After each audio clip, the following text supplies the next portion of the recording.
Stock Holding Corporation of India Limited, currently serving as an assistant professor at the prestigious Symbiosis International Deemed University.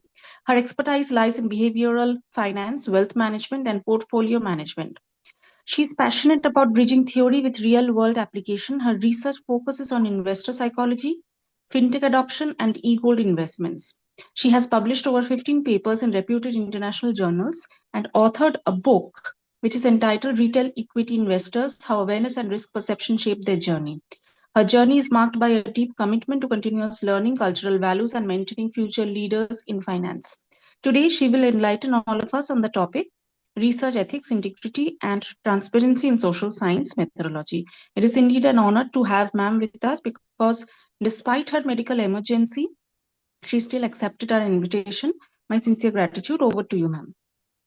Thank you, Dr. Dasgupta, for a very nice introduction. Good morning, all of you. Thank you for having me here. So, please let me know whether my screen is visible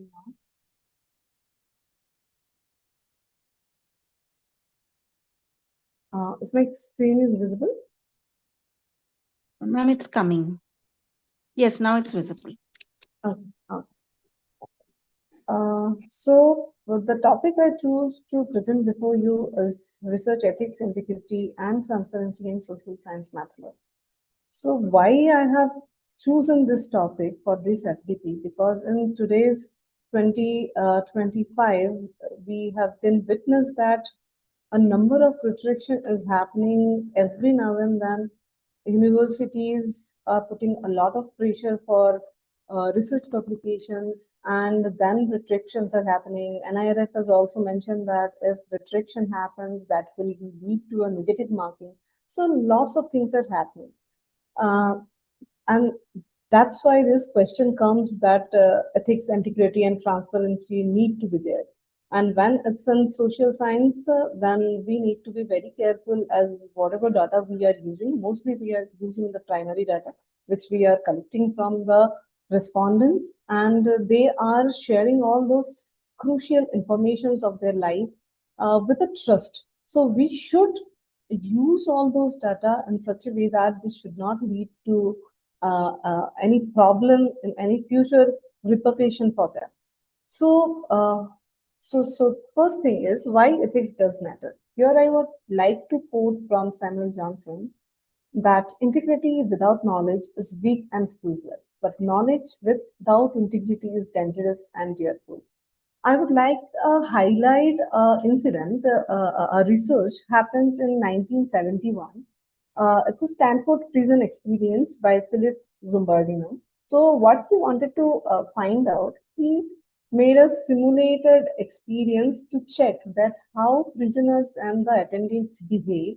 What is the psychological effect of the perceived power when they have been assigned to the different role?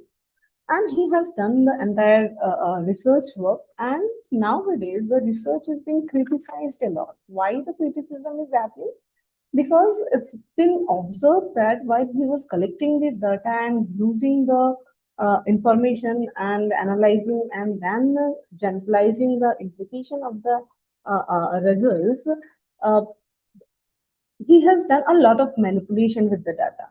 There was lack of consent taken from the respondents while gathering all the informations, and this particular questions also lead to certain psychological harms to the respondent. And whatever responses has been gathered, the generalization has been made, data distortion has been done. It has been exaggerated the findings, and all these mishaps have been happened.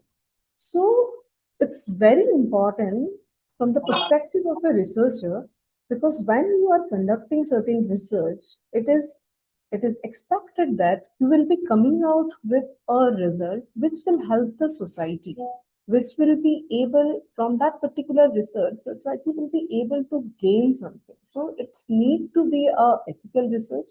It has to be a credible from a credible source. It should enhance the strength of the institutional reputation and have an implication on society. So in today's generation, it matters a lot. Now, if I have to talk about the core principles of research ethics, so there are mainly four principles. So, first one is respect for the person. See, as we are gathering the information from the respondents, we need to take their consent, whether they are willing to share all those information to public. See, probably if I'm doing a certain study and I am reaching out to XYZ person, the person may be comfortable with me sharing all those information. But whether he or she will be comfortable in sharing all those information to the society or any other person, so first and foremost thing is we should have a consent that yes, you will be able to share all those informations to the rest of the people with whom you wanted to share.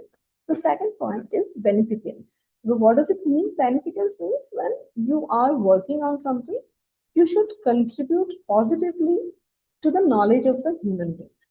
And whenever you are using any sort of sensitive data, you should take prior consent and also you should use it in a very effectively and efficient manner so that no one can misuse the data. Next one is justice. You should not follow any improper way of doing the research. You should uh, follow a fair practice and avoid exploitation of vulnerable population in the research. There may be certain questions because nowadays we can see that we are doing many of the research in social sciences, which is little bit controversial. So when these are controversial topics, we are exploring our respondent who are very vulnerable population. We should frame a question and we should use all those answers in such a way that this should not lead to any interpretation that this particular community or this particular section of the society um, belongs to so and so. So we should be very careful. And the lastly, integrity.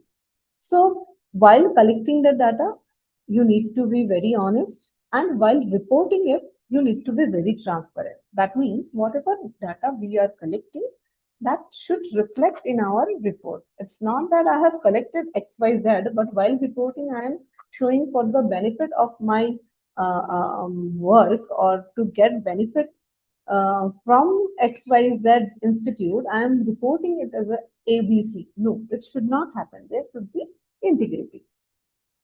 So, in this current landscape of 2025, how we are working in research, as I have mentioned about the raising retraction concern, but one more important point is that the use of AI integration in research. We, as a researcher, might have seen that many at times we are also taking help from generative AI. And when it comes to a new researcher, the PhD scholars and the students, if you ask to work on certain particular area, the first thing they do is go to ChatGPT, give a prompt, and find out something and then they do everything with the help of AI. So I'm not against integration of AI in research, but the point is that when I'm integrating AI in research, I should understand what I have to take from AI, how I have to take from AI, and how much I have to take from AI. It's not that everything should be AI generated. So we need to understand that particular level up to which we can integrate AI in our research. But unfortunately, the use of AI has been increased drastically, and almost if you go through research retractions reason, mainly you will find that 100% or 90% are AI generated, which is very, very scary. This is not called research because if AI is able to give you something, that means it's already existing in the system. AI is not doing anything going out in the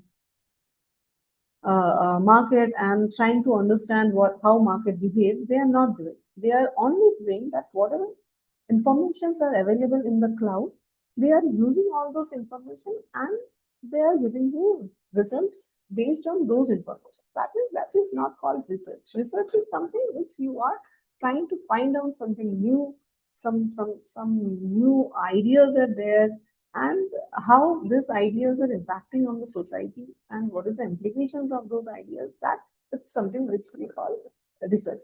One example I want to highlight here.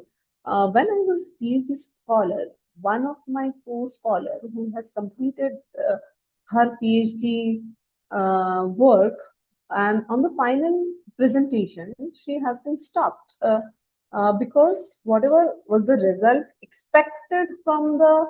uh, expected from the thesis, it's deviating the results. Now, here the concern is we expect something when we doesn't have any data. Now, in social science, in behavioral aspects, people may differ or people may behave differently, or the sample size may be different to give you a different answer or different results. Now, we need to understand that what is the expectation before conducting a result and what is the output after conducting a result. How we need to make a balance between this. So now things are happening that people, just to avoid all those scenarios, they are just trying to manipulate the data to set on a to reach on a set expectations. So this is what's it happening in 2025 research landscape. There is a lot of data protection laws are coming up where sorry, whatever data you are using, if you are uploading this into the open platform, there are certain rules and regulations are there which can protect all those data. The next point is the common ethical dilemmas, which we come across being a researcher. As I have highlighted one case that the particular researcher faced a problem after doing 4 years of study. Finally, her thesis has been rejected because what was the expectation? The result doesn't meet the expectation. Now, this kind of examples lead to fabrication and falsifications of the data. That means what I'm expecting after calculating whatever data set I have, if I'm not getting the particular result, I am manipulating or I'm figuring the data set, and which is very, very problematic statement, because if I am doing so, I will be not be able to understand how the particular sample is behaving. Maybe the particular sample is very different, and that's why the sample is behaving in a different way, not in the expected way. I need to justify that why the sample is behaving in a certain particular way rather than doing fabrication and falsification. Incomplete disclosure. Many a times we don't disclose, researchers don't disclose what is the funding source, what are the conflict of interest, how different biases are being incorporated and being handled in this particular research. So all those disclosures are not properly being mentioned. So you need to be very careful while making all those disclosures.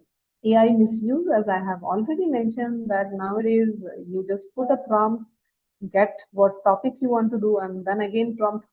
If you are very good in prompt engineering, and your paper will be ready in say 10 to 15 minutes, which is not correct. And even if you are using AI up to a certain extent, you need to give a proper credit where you have used and how you have used the AI. Publication ethics violation, uh, due to the pressure of publications by the universities, people are in a rat run than where to publish, and in this process, they are publishing in veterinary journals. There are so many people who are trying to pay to some other people so that their name should get included in this particular paper. So this all are the unfair practices which is going on in this industry, and where we have to be very ethical. We all of us need to be very cautious while doing all these things. Privacy breaches. Whatever data we are collecting, we are not giving the proper source. We are using all this data in social media and online uh, um, platforms. We are using the social media data uh, where we don't know whether we have the um, whether it's an authentic source, or whether we are able to get those data without proper citation. We are using all those data so that we can complete one paper, we can do one research. So all these ethical dilemmas which have, but we also have to reflect that whether all these dilemmas all these problems is leading to a good outcome or a bad outcome. Definitely, when you are compromising on something, probably in the near future you will not see the repetition, but in the long term you have to face the consequences. So it's better to be ethical rather than just to be in a rat run. So, according to all European Union academics platform, there is a European Code of Conduct, and there is a committee on publication ethics who have certain guidelines that when you are writing a paper on going for publication, there should be some points need to be considered. One is honesty, second is accountability, professional courtesy, and stewardship. So these are the four important points which need to be considered. While I hope all of you, when you are going for submitting a particular paper, you might have seen that I have followed the Pope guidelines, uh, abide by the guidelines of European Code of Conduct. We are just giving tick mark. I hope all of we have gone through all this wherever we are putting tick marks, and after that only we'll be able to submit the paper. So it's not just a tick mark activity, it's something which we need to follow. Honesty, accountability, professional courtesy, and stewardship. Now, these are the some points which I have covered to understand where we can put the data, how to do data collections. All these idea need to be self-generated rather than AI generated. It needs to be while publication. It needs to be not in a predatory journal. It's in a open access dimensions where we can also place or keep our data sets, data repositories are there. So we can keep our data in a data repository so that it can be properly used. And then comes to authorship and publication ethics, which I have mentioned that there are many authors who are not contributing anything to the paper.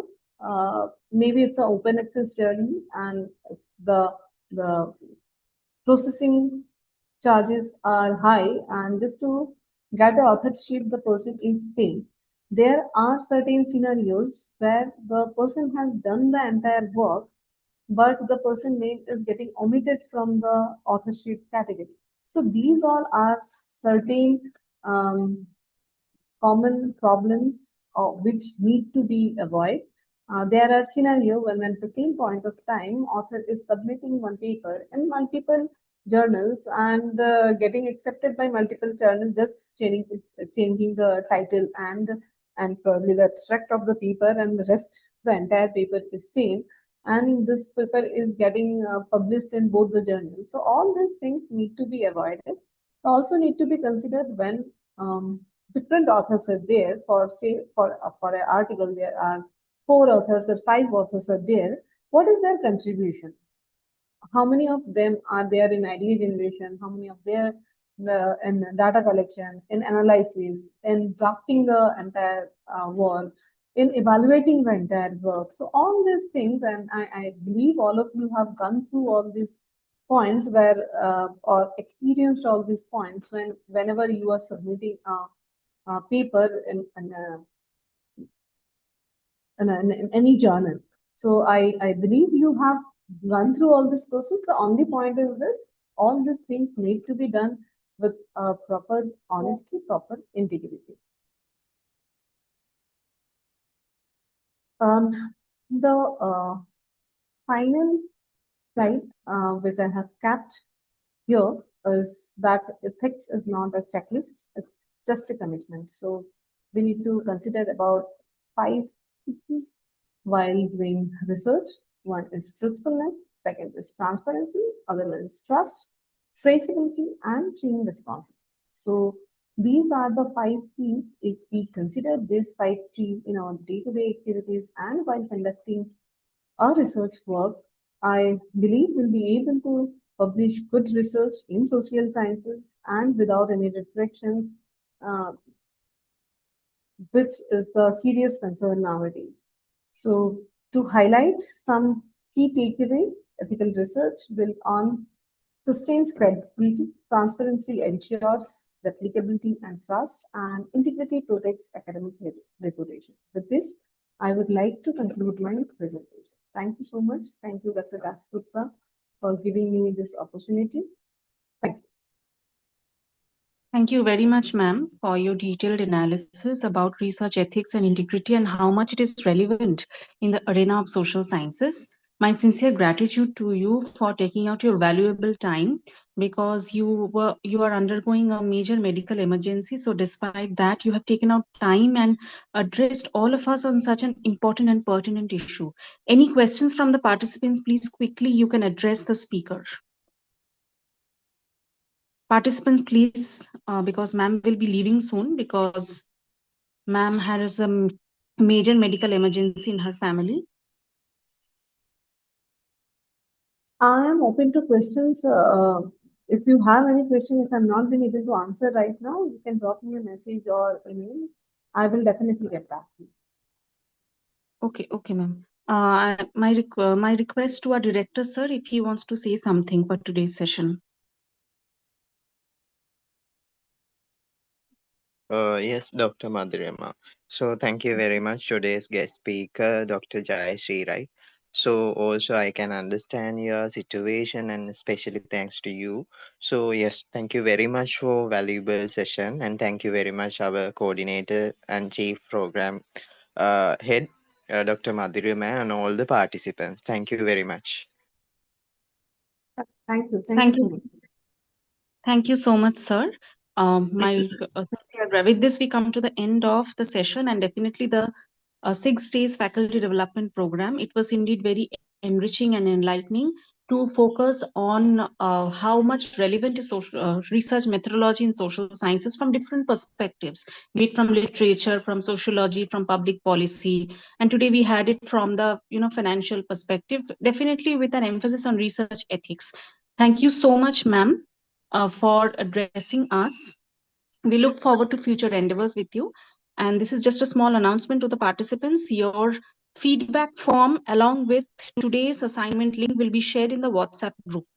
Thank you so much, ma'am. Please take care. Thank you. Thank you. Dr. Thank you, sir. Thanks a lot for your guidance and support always, who is the main program head and also our director, sir. Thanks a lot, sir, for your guidance.